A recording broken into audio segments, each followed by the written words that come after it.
Hello అండి. నమస్తే. అందరూ ఎలాగున్నారు? బాగున్నారు కదా! ఈ వేసవి సెలవుల్లో నాకు రోజుకొక చెట్టు గురించయితే నేను చూపించాలనుకుంటున్నాను. నా గార్డెన్‌లో ఉన్న ఒక చెట్టు ప్రత్యేకత అండి ఇది. అందరికీ తెలిసిన చెట్లే సీతాఫలం చెట్టు, లేకపోతే లక్ష్మణ ఫలం చెట్టు.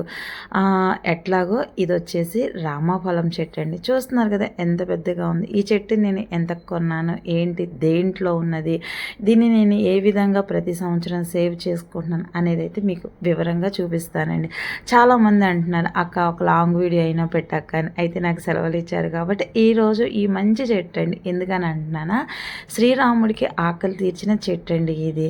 ఎలా చెప్పగలుగుతున్నానంటే, ఈ చెట్టు అండి ఎక్కువగా అడవుల్లోనూ కొండ ప్రాంతాల్లో పెరిగే రామఫలం అనమాట. అప్పట్లో అండి రాముడికి ఆకలి తీర్చిన చెట్టు కాబట్టి దీన్ని రామఫలం అని అన్నారని పూర్వీకులు అయితే చెప్తారండి.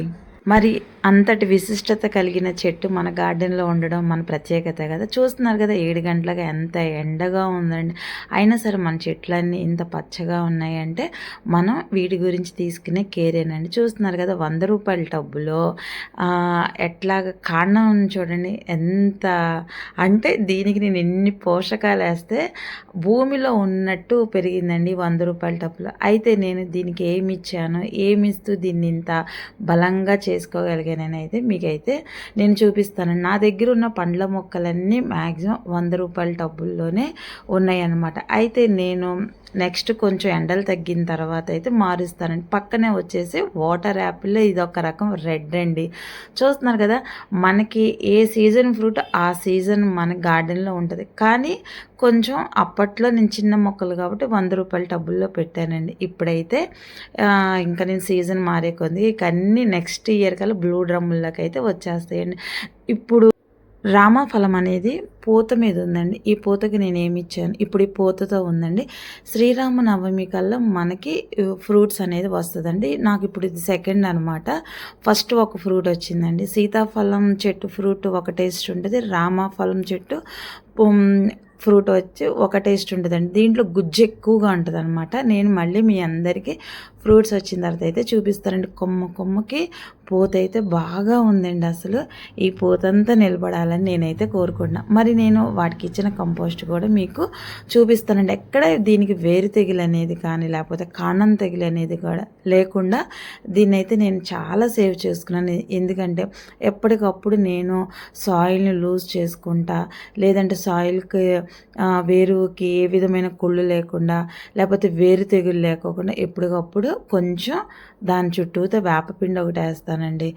లేదు ఒక 1 మంత్కి ఒక్కసారి కొంచెం సూడోమోనాస్, ట్రైకోడర్మా మట్టి ఇలాగ లూజ్ చేసేసి సాయిల్లో వేస్తాను. ఇట్లాగండి ఆ మొక్క గురించి నేను కేర్ తీసుకున్నాను కాబట్టి నా మొక్క అంతా హెల్తీగా ఉంది. నేనండి మ్యాక్సిమము కంపోస్ట్లు అంతా పైనే వేసేస్తా. అంటే టైం లేక ఇప్పుడు సెలవే కాబట్టి చక్కగా సాయిల్ అంతా లూజ్ చేసుకున్నాను. నాకు ఇంట్లో వచ్చిన ఫ్రూట్ పీల్స్ కానీ లేకపోతే రైస్ కానీ ఇట్లాగండి ఏదో ఒకటి కొంచెం ఉంటుంది కాబట్టి అదంతా ఇట్లాగా ఒక పక్కకి వేసేసి దాని మీద అయితే కొంచెం ఇట్లాగ సాయిల్ని అయితే కప్పేసేసాను. మనకి 4 డేస్ కల్లా అది కంపోస్ట్ అయిపోతూ ఉంటుంది, మొక్కకి బలం కూడా వెళ్ళిపోద్దండి. ఇది నేను చాలా వీడియోలో మీకు చూపించాను. మరి ఈ పూతంతటి ఇంకా కొంచెం బలం కావాలి కాబట్టి నేను వాటికి ఒక మెన్యూర్ అయితే వేసానండి. ఇట్లాగ నేను నెలకొకసారి ఈ చెట్లకన్నిటికీ ఈ విధంగానే చేసుకుంటాను కాబట్టి చెట్టు చాలా ఏపుగా బలంగా పెరిగిందనమాట. దీని ఆకులండి ఎంతో ఔషధంగా కూడా మనకు ఉపయోగపడతాయి. అయితే కొంచెం వేపపిండి, కొంచెం వర్మీ కంపోస్ట్, కిచెన్ కంపోస్ట్ అండి, ఎండాకుల కంపోస్ట్ ఇలాగా ఒక సైడ్గా అయితే ఇలాగ ఇచ్చేసిన. అలాగ ఇవ్వడం వల్లే ఆ చెట్టు అనేది అంత హెల్దీగా అంత పెద్దగా తయారైందండి. ఈ విధంగా అండి ప్రతి పండ్ల చెట్లకి కేర్ తీసుకొని ఈ విధంగా అయితే నేను పెంచుకున్నాను. నెక్స్ట్ మంత్కి కానీ లేకపోతే ఒక 5 మంత్స్ కల్లా మళ్ళీ మీరు ఈ చెట్టుని బ్లూ డ్రమ్ములు అయితే చూస్తారండి. ఈ విధంగా ఈ చెట్టుకైతే ఇట్లాగా కొన్ని పోషకాలు అయితే ఇచ్చేసాను. అయితేనండి ఈ ఆకులు కానీ ఈ ఫ్రూట్ కానీ ఏంటంటే క్యాన్సర్ని నివారిస్తుంది, క్యాన్సర్ కణాలను తగ్గిస్తుందండి.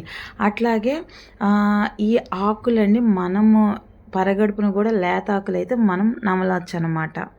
అంతేకాదండి ఈ ఆకుల్ని కషాయం కూడా చేసుకొని తాగొచ్చు. మన గార్డెన్లో 2 రకాల క్యాన్సర్ మొక్కలు ఉన్నాయండి. రామఫలం మొక్క అలాగే మన అంతేకాదండి, ఈ ఆకుల్లో నీళ్లు షుగర్ని కూడా మనకి కంట్రోల్ చేస్తుంది, షుగర్ లెవెల్ని తగ్గిస్తుందండి.